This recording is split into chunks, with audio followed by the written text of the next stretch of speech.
You believed in the partnership and you stuck by me, and it's something that I'm forever grateful for, man. So I'm going to shed a tear on camera, mate. Shit.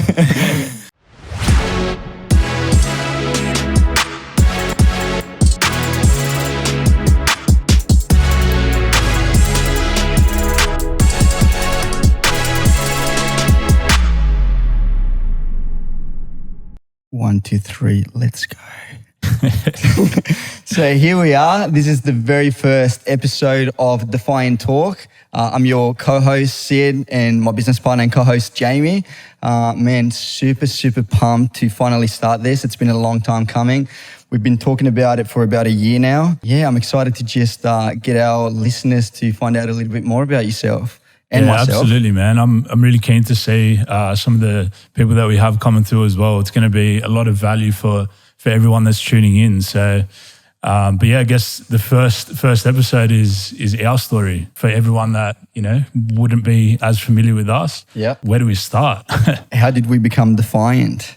Yeah. So I guess that's a good starting point. But before we kind of delve into that, I just wanted to talk a little bit, and I would want our listeners to know a little bit more about you. So who is Jamie?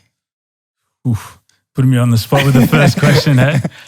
Man, I would say I'm just a hardworking individual. I've had a career in music, which was really exciting at the time and took me a lot of places, took me all over the globe.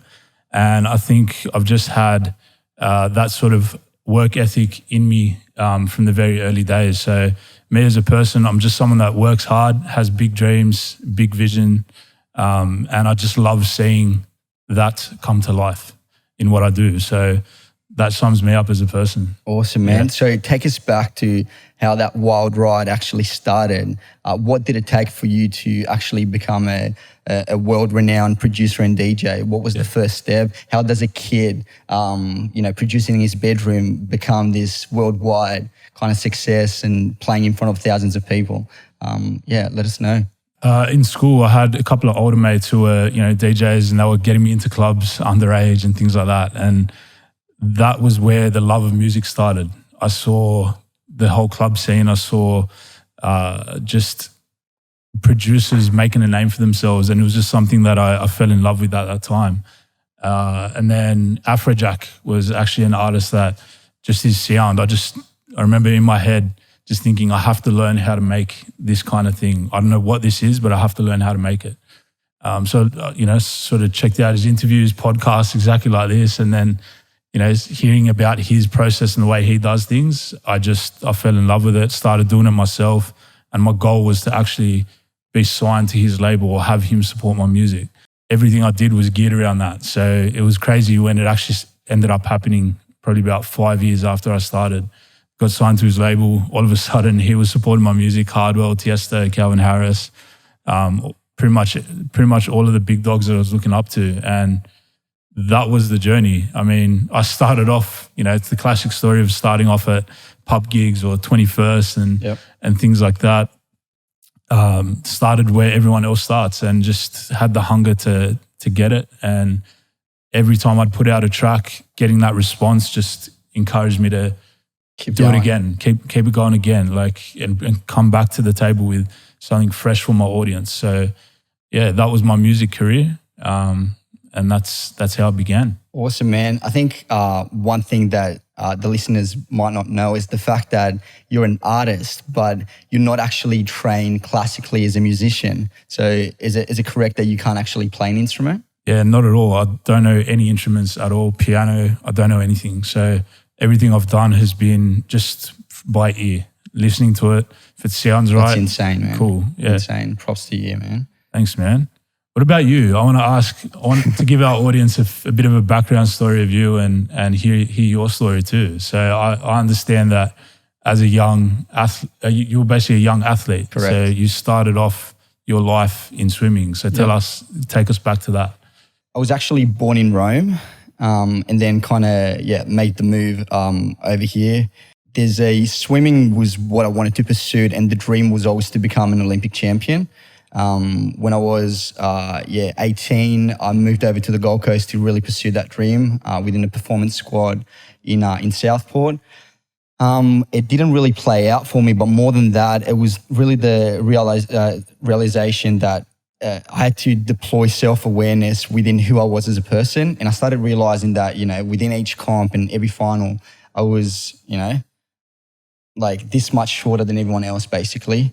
I basically had this inner dialogue that was kind of like, you could perhaps swim for another 8 years and be lucky to make a relay team. Because I was a sprinter, I used to swim 50, 100 freestyle and 50, 100 butterfly.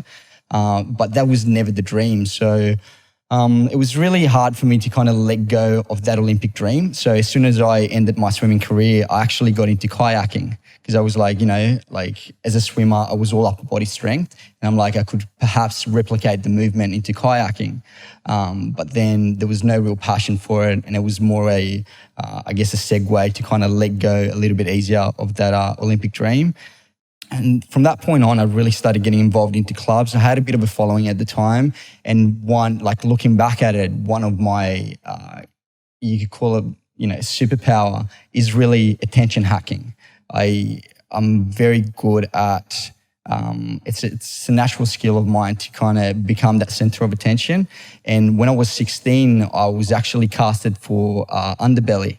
So that was my first go at, TV per se, which didn't really eventuate into anything, but I wasn't really passionate about acting or whatnot. But it kind of built a foundation for me and a level of attention that I then transitioned into clubs. So I started off as a young promoter, moved up through the ranks. All of a sudden, within a year and a half, I was running one of Sydney's and Australia's biggest club nights, which was called The Usual Suspects back in 2013. The Usual Suspects went on to become the best club night in Australia for 3 years running. I remember it very well. And that's actually how you and I connected, right? Yeah. So I started booking Jamie, or I was an artist liaison first. Early days, so I was the guy that would make sure that Jamie had everything sorted for his gig. Would bring bottles to him. Definitely had the bottles sorted very, very well. I'll give you that. There were fun days back then, and then that kind of allowed me to rub shoulders with some of the biggest names in the music world. Rubbing shoulders with people like Avicii, Zed, Drake, Gorgon City, eventually Prince 3 months before he died. So that was kind of an introduction for me into that world. And I realized that, and I think it's something that we actually realized together too, by building this company. It's that, it was never about the music industry, but it was about our ability to actually hack attention and turn that into revenue, whether it was, your music career or whether it was my entrepreneurial and promotional career. So if I could actually define myself as a person, I'm an entrepreneur, promoter, merchant. I'm very good at hacking attention and turning that into something that's more concrete than just vanity. Love it. Absolutely love it. Yeah, and I think as well, one thing about you that I've seen is I think your swimming in your early days has given you some kind of momentum or discipline in your life. Like everything that you do, you have that discipline that you've gotten from the swimming career. Like, getting up at 4 a.m., you were saying, like waking up so early, getting your morning started. Yeah. Your morning ritual is like, I wish I could have a morning ritual like that. We're getting there. Getting there one step at a time. I'm started meditating now. So, I love that about you, man. You're convincing me to go down that route a bit better, which is what I need. That makes me so happy, man. Yeah. For those who don't know, let's explain the story about how Defiant actually happened. Because, we started off our relationship in the clubland, yourself as a promoter, me as a DJ. But then for a couple of years there, we didn't really, weren't on the same path or whatever the case was. We just, for no reason, grew apart, but just with our careers. But then all of a sudden it's kind of came together again. So 360, right? Yeah. What was from your end, what was the backstory to how that all happened? So, progressing from working in the music industry, there was a crucial moment here in New South Wales, which was the lockouts. So the lockout laws basically prohibited people from entering clubs past 1:30 a.m., which really affected the whole of the entertainment hospitality scene. So I saw that more as an opportunity rather than a death sentence. So from that point on, I started getting approached by, bigger club owners and started moving towards more of the sponsorship and partnership side of entertainment. I started working for a really big club that was based in Double Bay and realized pretty soon that their business model was completely different from how we used to run clubs or how you used to play. So instead of paying money to actually get a headliner that would bring people in, the way that these clubs work is approach brands that would actually pay to host events, but that specific brand would actually pull people that would pay to be associated with it. So it was a financial play that was a win-win from both ends rather than having to outlay cash to actually bring a headliner on board. And I thought that was super clever. So at the time, I met this beautiful girl, kind of got into a relationship, and about a year into the relationship, she sat me down and she was like, look, most of your best friends and people that you hang around with is 45 years old plus and they're dating, 22-year-old supermodels. Like, is that what you want to do? I was kind of like, maybe. No, so it really made me think, and I was like, this is not what I want to do. And basically, from there, I decided to set up a media agency which would run the venues that at the time I was kind of looking after, starting off with Casablanca in Double Bay. And that's how my agency career kind of started. And then, we got to a point which was early 2019. And I think I was on my way out to Coachella. You sent me a message going, hey man, like I've been seeing like you posting about marketing and everything that you're doing within that space. I'd love to have a chat. And that's, I guess, what was the first trigger to actually reconnect again after all those years. Yeah. So maybe you can tell us a little bit about that meeting. Yeah, so from that, like at that time, I think I'd started Defiant because I actually had Defiant as a management company. Mm-hmm. It was managing a couple artists. So I had the name Defiant Management at the time. And then I just really started looking into what am I doing for artists that I could do for businesses? Or what was I doing for myself as an artist with my record label and my own artist promotion that I could then apply to businesses? And all of a sudden your market becomes a couple of artists that you work for to pretty much every single business that you come across. Yeah. That was a bit of a light bulb moment for me at the start of 2019, which triggered me to start this agency thing and start looking into it and start researching. And I think right around the time I hit you up, I saw you posting a lot of copywriting. You were doing a lot of blogs about marketing, about Facebook ads and things like that. And I was like, perfect. The power of content, right? Yeah, exactly. We're on the same page where this guy's a like-minded individual trying to do something that I'm trying to do. Mm-hmm. So really, I said, let's meet up, but I wasn't expecting anything of it really. What was the expectation when you hit me up? I was in that early phase, I was just wanting to network with as many people as I can because I was stepping into a new territory from music to marketing. So my idea was just speak to everyone, book meetings, do free work, whatever the case is, just get myself out there as much as possible. Mm-hmm. And obviously, we'd been really good mates for years. So when I saw that, it was just a good opportunity to catch up too. That's all I was really expecting of it.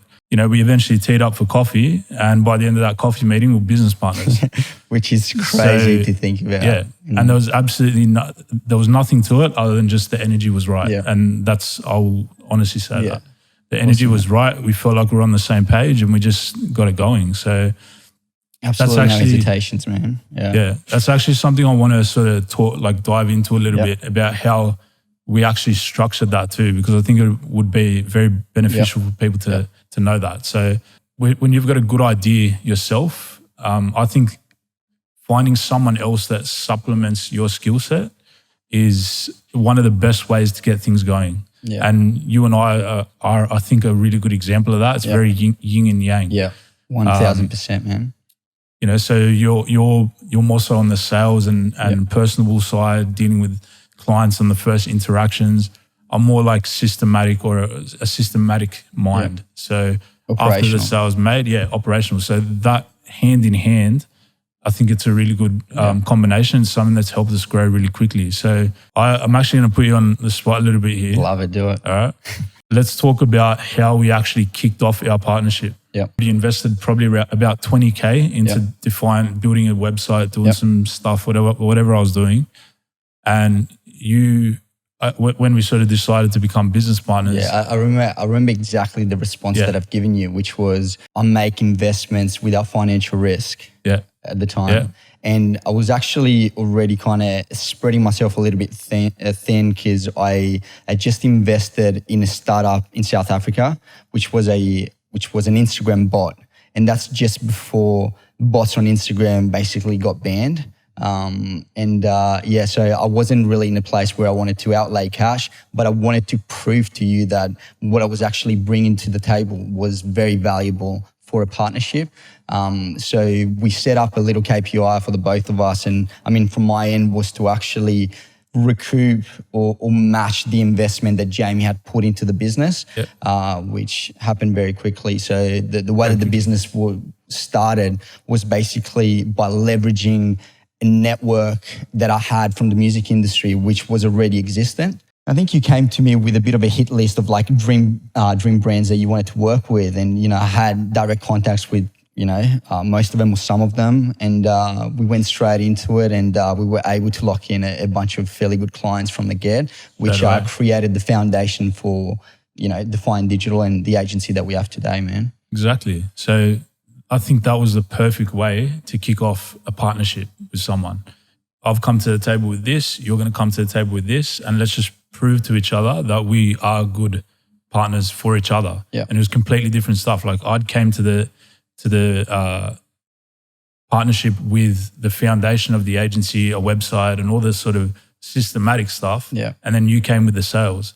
And then that's how we just kicked it off, and we knew, okay, together our skills are going to complement and it's going to work. 100%. So the reason I kind of wanted to dig into that is because a few people asked me that question. Like they ask, man, how did we get started? Yep. Or I've got this great idea.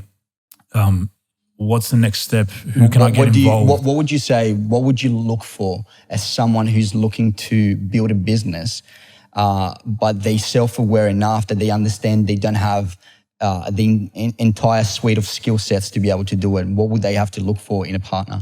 What they don't have. Okay. Simple as that. That's what they have to look for. What you're a genius at, what your superpower is, you stay in that lane and find someone else that can come to the table with their superpowers that supplements it. That's honestly the best way, I believe, to look at it.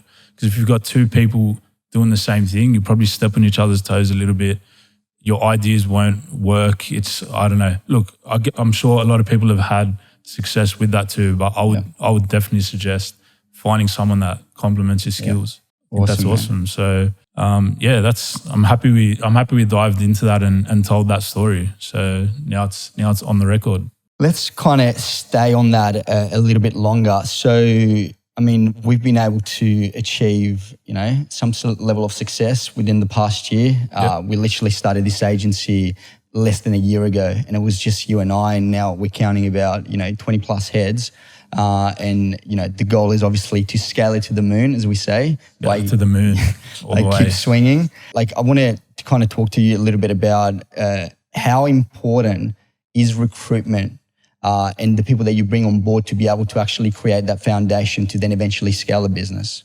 A business like ours, our people are everything to us. They're literally everything. So creating a culture where, for a start, your existing people love coming to work every single day, that's where it all starts. Because if people love coming to work, everything happens off the back of that. Their work is quality. They get results for the clients that they're looking after, and the general vibe in the place is somewhere that breeds creativity. Yes. And I think getting that right first is the key. Once you have that right, hiring and bringing other people into that framework gets really easy, and it also gets really easy to know if someone's a fit or not. Mm-hmm. When you've got such a strong culture like that, you can instantly tell if someone's going to work with it or if they're not. Yeah. So, and I think it's worth talking about our internship program too, because I'd say 3/4 of the people that we actually have in-house at the moment have come through a very strong internship program. Mm-hmm. So it's basically a 90-day probation period where we we teach them the skills to be able to succeed in whatever role they're trying to pursue. And it's been amazing to see how we've been able to actually put together that program and having most of our employees and creators and talent come through the ranks, man. Yeah. And I think you were very responsible for that as well. So props to you for putting that together and kind of, you know, sitting one-on-one with most of the people that have come through and really pushing them to give us the best version of themselves. We've both of us have been the one thing that we're very much exactly the same on is the culture in the company. Like we're so aligned on that. And I'd say, having that as a focus, like one of our big goals for this year is to win awards for culture and creativity. Like that's actually one of our goals. If anyone from Umbrella is actually listening, Umbrella, this is our submission right here. But no, I think that's really good from both of us, and I think we should pat ourselves on the back for that because every single one of our staff has said that this is an amazing place to work. A couple of our staff have actually said this is their dream job as well. So to have people saying that so early on in our history as a company, it's crazy to think what the next 5 or 10 years could be when we've got, I don't know, hundreds of stuff. Yeah. Who knows what it could be, but let's just maintain that. Yeah. Maintain that culture. Man. So there's another question that I wanted to ask you in regards to your nature of, I mean, you've always kind of been an entrepreneur, right? So what advice would you give to someone wanting to pursue their dream as an entrepreneur? If you're young, do it as soon as you can when you're young. If you're old, still do it. But for the moment, let's just talk about someone who's young or someone in their 20s or even younger. I think trying to go for your dream when you're young, if you do have some success, sets you up for the rest of your life. It allows you to back yourself. It allows you to take risk and see the reward. And I think that in itself is so powerful. There's a lot of people who have great ideas and want to do things, but they can't back themselves. And I feel like doing it as young as you possibly can in your life just sets you up. Like I feel like now any sort of idea that I have, I'm going to do it. Like if I win or fail, I don't care. Yeah. I don't actually see failure as a thing. It's if I do something and I fail, I've just got a whole bunch of lessons there to learn from. So I forgot what the question was, but hopefully that So what advice would you give to someone wanting to pursue their dreams? I mean, you've kind of touched on it. Yeah. Is there anything tactical? Structure yourself in a way that you can set up to succeed. So if you've got ideas, set yourself action points, hold yourself accountable, be organized, and just don't give up at all. What about you? I want to ask you. And that's why Jamie's the head of operation. The systems behind everything, systems and structures, make the dream work. If you've got, again, so many people have many ideas that pop up in their head day in, day out, and it's just like a fleeting thought. Whereas anything that I think about, even if it's 3 a.m. in the morning, sometimes I wake up with an idea, I put it down on paper and I set a task for myself to either action it or sack it. If I'm actioning it, I'm setting a proper strategy to get it done. And I think that's my little secret. It might not work for everyone. Yeah. But what about you? What advice would you give to, other people that are looking to get into business or trying to achieve something big? What advice would you give them? So the first advice that I'd probably give is that just becoming self-aware of what you're good at and understanding that every single fear that you have is actually not your fear. It was given to you by someone else. Like inherently as humans, there's only really 2 fears that we respond to. The first one is the fear of falling, and the second is very loud noises. Every other single fear that you have is actually being given to you by someone else, whether it's the way that you've been parented, the way, the environment that you've grown up with in. So I guess my advice would be to just becoming self-aware that, that fear that you might have in not wanting to start your business or pursuing your dreams is not actually yours. And the moment that you're able to unlock that is the moment that you're actually freeing yourself from any type of judgment so that you can pursue it.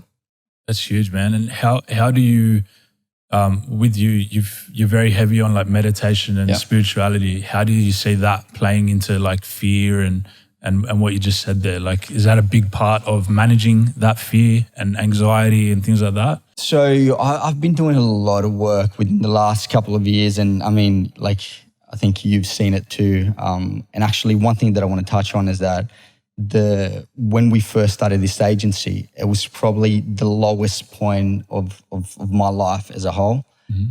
And you sticking by me through this whole thing, through, even the shit that I've kind of thrown at the business relationship, like I filmed a TV show and like I was missing for like 7 weeks. Regardless of everything that's happened, you believed in the partnership and you stuck by me. And it's something that I'm forever grateful for, man. So I'm going to shed a tear on camera, mate. Shit. Yeah, so I think that was really important for me to kind of share. But going back to meditation and trying to, I guess, it's not very much about finding myself. It's more about, again, shedding layers and peeling them back to be able to display my true self. Okay. I'm a big believer that success is not achieved, is actually displayed. And it lives within you. It's all about, peeling back those layers and those fears to be able to really be in tune with your frequency and what you've been put in this earth to actually achieve. So I think when someone is very much in line with their purpose, that's when they just radiate, happiness and joy and how they make things work. So to answer your question and going back to meditation is something that I only found about, I guess, a year and a half ago. Prior to that, my radar wasn't, like, I believed that I was very calm and balanced, but then certain events showcased the fact that I absolutely wasn't, right? So meditation is a tool for me to be able to quiet the mind and that mind chatter, that inner dialogue, the monkey mind, and really kind of focus and find perspective on what's actually important for me. What am I here to do? And just being super grateful and thankful of, like, the things that I get to do every day, coming to work, trying to build a literal advertising empire with you. The things that sometimes can kind of get blurred, but when I really pull it back and I meditate and I allow myself to not be caught up in the chaos, then that's when I'm really grateful for what we're doing. Yeah. For sure. I think that's something I definitely have to learn a bit more from you, for sure.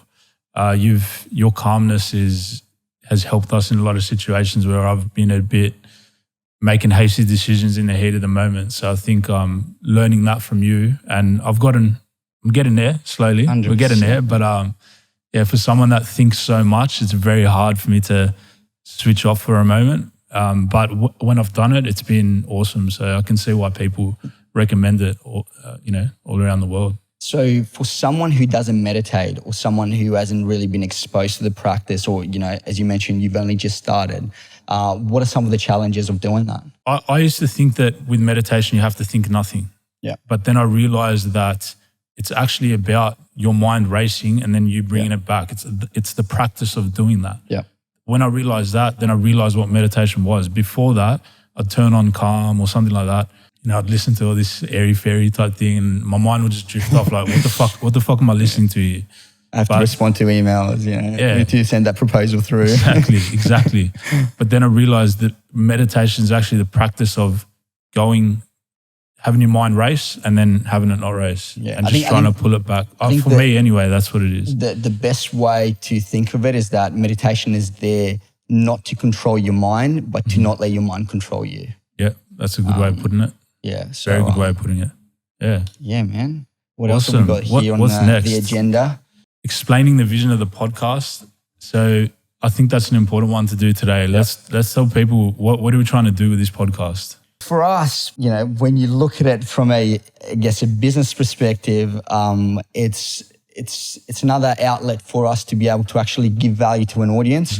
What we've realized is that we've been able to, through this friendship, in last year, build a multi-million-dollar agency, but it was off the back of like aggressive lead generation and sales and just putting our faces out there.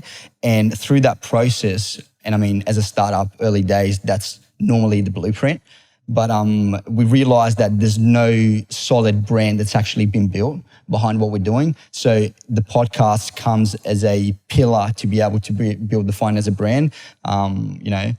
as listeners and as an audience, you start seeing a bit of these snippets hopefully pop up on all different social platforms. But it's essentially a way to give value back to a listener without having to charge anything. And we're going to be bringing in a lot of different guests from a lot of different walks of life. And yeah. I think for me as well, yeah, definitely that's I'm really keen to sort of build the brand off the back of that. But I think I'm just really keen to hear people's stories and actually learn from them. So we've got such a diverse range of people coming through here.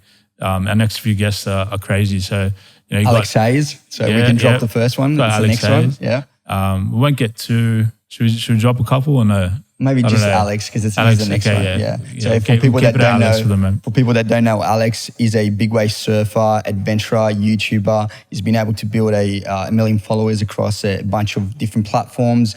He's actually a contestant in the new The Apprentice Australia.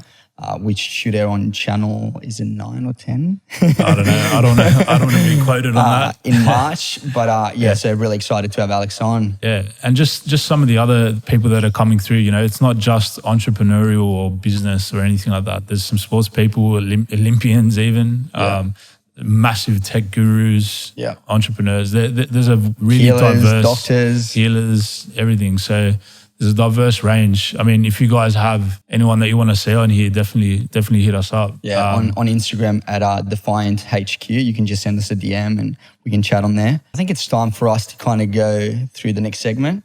Let's do it.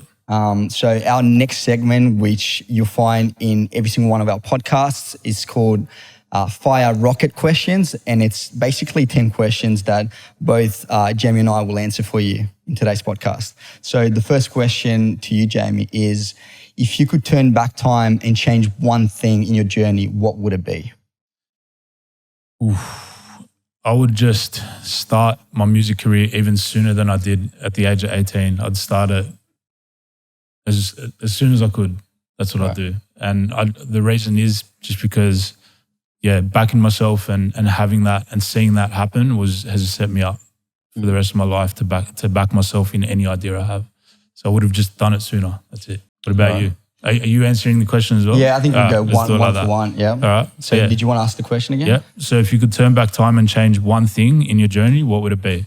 Okay, so I'm seeing this question as like, let's kind of pinpoint regret, right? I'm not a person that really regrets anything, but I think to live without regret, it's kind of not acknowledging the fact that you can make amends and actually improve on things. So it's based on an idea that life is linear, and I don't believe in that. You can actually use lessons and regret constructively to be able to grow. So I use it as actually a fire in the belly rather than just, Awesome, right? What's the first thing that you do when you wake up every morning? Get up in the morning. The first thing that I do is actually snooze my alarm. So my alarm goes off at 5 and then I've got another one that goes off at 5:11. So that's the first thing that I do. A lot of people talk about not, like how it's a bad habit to have snoozing your alarm, but I actually find that I don't judge myself for it. Okay. It's only once. I enjoy doing it. It just gets me an extra 11 minutes of sleep. And then I just get up, grab a bottle of water and drink a couple of sips of water and then straight to the toilet. Mate, mine's nowhere near as exciting as that. But I'm going to give my wife a little plug on this one. I always just give her a bit of a hug and a kiss in the morning before I get out of bed. So a bit of brownie points for me on that one. A little snuggle. I love that, man. All right. So who are your 3 dream dinner guests, dead or alive, and why? So this is going to be a weird combo, but Gary... I'm expecting anything here.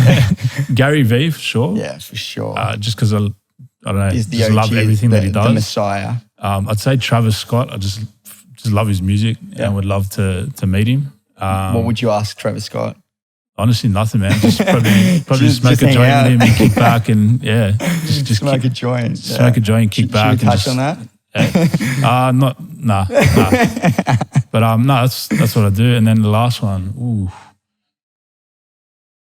Tupac.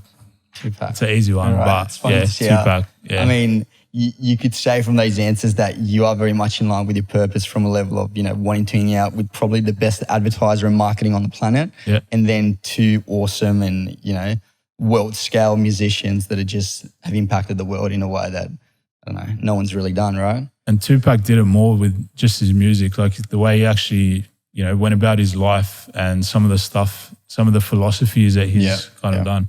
I know it was an easy one. I mean, Tupac, Biggie. I think a lot of people are going to say that one, but those would be my three. What about you? So the first one would probably be Brené Brown. I knew you were going to say that. Yeah. I mean, you know me, right? Yeah. So Brené Brown is a doctor and researcher that studies vulnerability and basically the layers of, having to kind of let go of that armor. So yeah, Brené Brown would be my first one. The second one would be Esther Perel, who's a psychologist that focuses mainly on relationships. So she talks about, how to best engage with a partner within romantic relationships. And then the third would probably be... Throw a wild card in there, mate. I mean, honestly, I'd probably say like the Dalai Lama, just to find real perspective on what actually matters.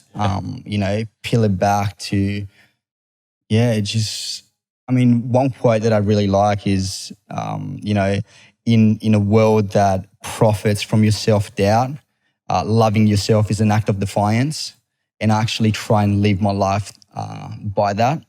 And I don't know if the Dalai Lama said it, but I kind of peel it back to that. It's crazy how that phrase goes with our brand as well, defiant. So that's awesome. All right. So what's the last new thing that you've tried? Ooh, I'd say this kind of just health kick that I've been on for the last 3 months or so. I used to not eat at all. I'd eat lunch at 3 p.m. and I'd just be, I'd have a coffee in the morning and just this new health kick that I've been on, I'm just eating 3 times a day. I know it sounds normal, that's what a normal human being does. But for me, that's to eat. We actually had to, going back to structure, we actually had to create a structure so that Jamie would have lunch at 1 p.m. So now his calendar is completely blocked at 1 p.m. to make sure that he actually gets up and eats. Yeah, it's crazy though. I've been eating more than I ever have. Obviously good stuff and very, very healthy, but I've lost weight off the back of eating more. So yeah, I don't know. That's been a new thing for me. So the last new thing that I've tried, this is going to sound a little bit extreme, but I did a 10K swim a couple of weeks back. I mean, swimming is not a new thing for me, but that distance was a new thing. So I'd probably say, 10K swim. I was inspired by this lady called Diane Nyad. I think that's her name. So she swam from Florida to Cuba at age 63. And I think she swam for 53 hours straight. So I highly suggest kind of watching a TED Talk. Nice. I was inspired by that. And also another thing that I've just started doing is drinking iced lattes with oat milk in it. I was inspired by Sahar. He's actually our podcast coordinator. So that's a new thing that I've just started. Nice. Good stuff. What about, if you could only recommend one book, what would it be? Rising Strong by Brené Brown. So that's the book that I was reading at the lowest point in my life. And it's just amazing, man. For me, it would be, this is obviously a business one, but it's called The Great CEO Within. And it's just, I don't know if it was just the right book at the right time, but it took me a while to get through it because I was reading a chapter and then going and executing it, coming back. Yeah. It was just such a perfect book with actionable stuff in it. Yeah. So anyone that is in business or managing people, definitely The Great CEO Within. I can't remember who it was by, but good book. Yeah. What's the best advice you've ever received? Okay, so I used to be, as a kid, I was very hypo.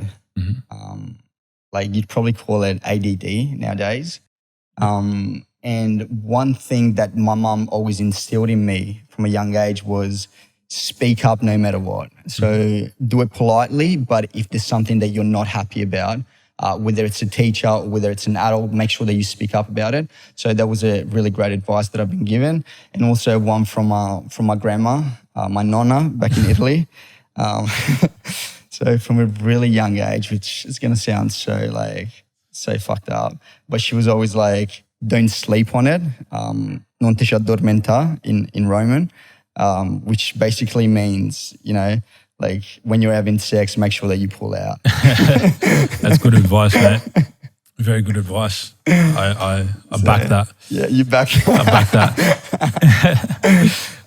So it's crazy that you said like your mum and your grandma as well, because my best advice came from my mum too. Yeah. She, as a kid, I think when I was sort of like obviously very young, I'd kind of start things and just do them half-assed. And probably around the age of like 6, 7, she went through this phase where she was just hammering into me like, if you start something, finish it and do it properly.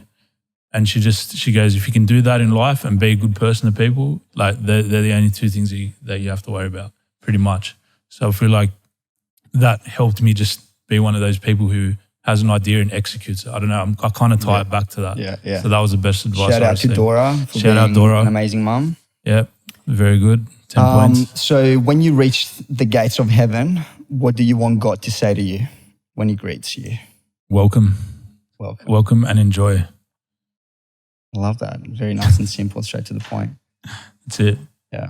For me, like I actually think about this quite a bit, right? And I think the scenario that kind of plays out in my head, not that I think, like the scenario that plays in my head is that God is actually there with myself. Mm-hmm. So there's me arriving to those gates and I can see the best version of me, like my higher self. And, there's a dialogue, there's a bit of a conversation and I'm like, man, like I've been chasing you this whole time. And he looks back at me and he's like, man, I've been watching you. Yeah, I've been watching you. And, when we look at ourselves, we look exactly the same. So that I've actually achieved the best version of myself. So do you believe in God? Like, are you religious or? I think religion is a way to institutionalize spirituality. I'd say that I'm a highly spiritual person. I think that the universe has a power to make things work. And I think, the reason why we've come back together, we're building a company, every single employee that comes through Defiant, that everyone's got their purpose and, they're within the line of a bigger picture that the universe is trying to construct. So I'm highly spiritual. God is just, I've got my version of God. So what drives you daily to be the best version of yourself? To be honest, I think at the moment this has kind of changed over the last 6 months, but I think it's our team. Yeah. Our team drives me to rock up every day and be the best version because it's no longer just you and I in the company. It's, we've got a team of 20 people who are looking up to us. We're responsible for their well-being as well from a level of... So if we show up in a shit mood and, I don't know, negative and stuff like that, then it's not going to flow down into our team very well. If we and that's what drives me to show up every day and be the best version of myself these days. I love that, man. I love it. Yourself? Man, for me, like I think about this, how people say you only live once. The way that I like to think of that is that you only die once, but you actually live every day. So what pushes me is to just try and actually live life the way that I want to live it, not being influenced by, judgment and the perception that other people have of me.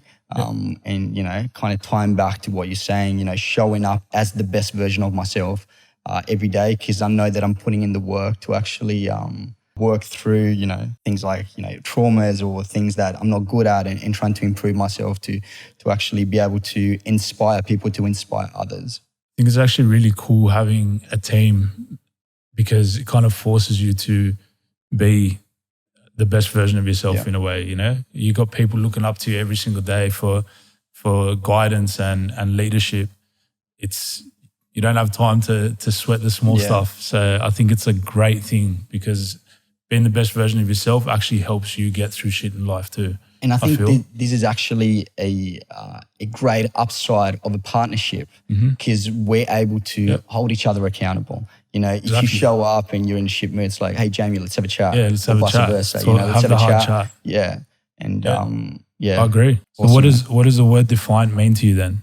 So for me, it's about instigating and provoking new thoughts. I don't think you can actually break free from the crowd if you're seeking validation from them. So defiant to me is just do it your way, just pull back those layers to become your authentic you, and just provoke people to actually do the same. That's solid. What does defiant mean to you? When I actually chose the name, I think I chose it just because I'd had a music career, and then that went really, really well. And then I tried a few things after that sort of failed a little bit. And for a couple of years, I was really lost. I was trying things, failing. But I kept trying shit. I didn't stop. I didn't sort of go and get a job or a full-time job and just work in a cafe or do some shit that would bore me to death. And when I was thinking about names for the agency, the word defiant just summed up what I want this thing to be and the way I want to look at myself. I want to look at myself as defiant. So when shit happens, how are we going to defy that? Or even how are we going to defy the normal way that everyone else is doing shit? Yeah. So defiant is just going against the grain and backing yourself, and pushing no boundaries. matter what, defy it. Yeah. No matter what, just defy the odds. Yeah. I actually remember that chat that we had about the name, and it was actually that day at the cafe. And you're like, I've got this. I've already created a website. It's called Defiant. And at the time, I had an agency that was called YesBL Media. And I remember kind of the sound of it, Defiant. And I was like, man, honestly, I've got no ego when it comes to names or, billing or branding. Like, let's go with it. It was an epic way to start this awesome partnership. And man, I'm so glad we finally did this first episode. Again, we've been talking about it for a year now. Wow. And I think it's the start of something exceptional for the two of us. And I couldn't be happier to be building this agency and this advertising empire. And actually, let's get rid of the word advertising, because I think there's a lot that we can do together within the next 10, 20, 30, 50 years. Yeah, and definitely. I'm super excited and super happy to be able to call you a mate, a brother, a business partner. Yeah, Likewise, to us, man. Awesome, man. Yeah, I can't wait as well. It's going to be so exciting. And also this podcast, just the people that we're going to be bringing on, it's going to be a great way for us to learn and further ourselves, but also for everyone else that's listening to really get some value and learn from some of the brightest minds out there in all different areas, and just cool people. So I can't wait. It's going to be sick. And that's a wrap. And that's we did a wrap. it. Thank you so much. Awesome. Thanks, guys. See you next week.